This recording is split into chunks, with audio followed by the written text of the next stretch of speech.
Всем привет! Сегодня готовлю семейный пирог. Начинка классическая – картофель и курица.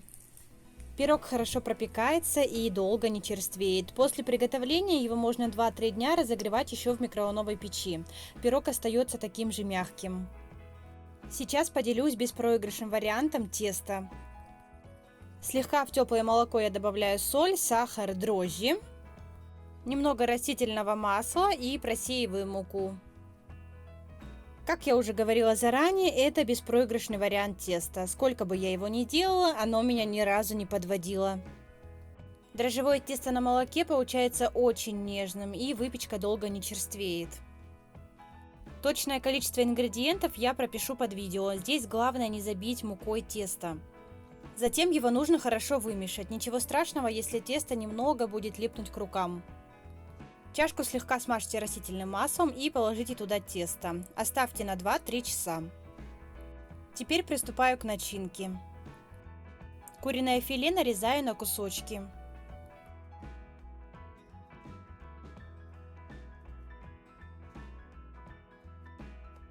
Картофель также нарезаем очень мелко. Если вы нарежете крупно, картофель останется сырым.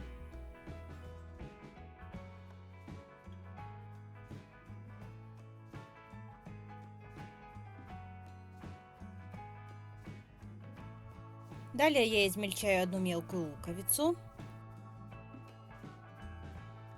Добавляю соль, перец и больше никакие специи.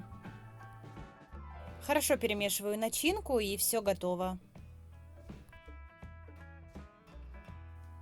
Поднявшееся тесто обомните и разделите на 2 неравные части.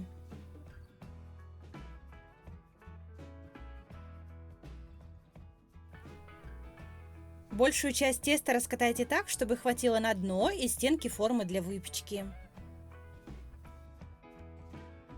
Выложите раскатанное тесто в смазанную растительным маслом форму для выпекания и сделайте бортики. Форма для выпечки сюда нужна большая, примерно диаметром 26-30 см, а также подойдет небольшой противень.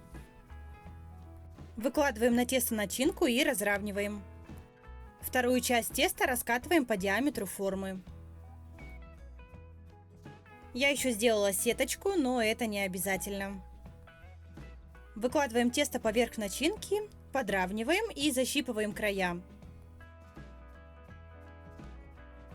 Если вы не сделали сеточку, то в середине пирога сделайте небольшое отверстие для выхода пара. Смазываем желтком.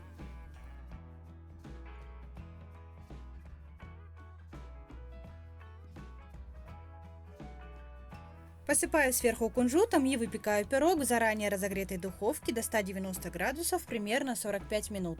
Если вдруг тесто начало румяниться, а пирог еще не готов, накройте пирог двойным листом фольги. Готовый пирог сразу не вынимайте из формы, накройте его полотенцем и дайте постоять 5-7 минут. Затем уже выньте пирог из формы и нарежьте на кусочки. Приятного вам аппетита! Также хочу дополнить, что будьте готовы к тому, что муки может потребоваться больше или меньше, чем указано в рецепте. Ориентируйтесь не на количество муки, а на желаемую консистенцию теста, чтобы избежать ошибок. Подписывайтесь на канал, ставьте лайки и делитесь своим мнением.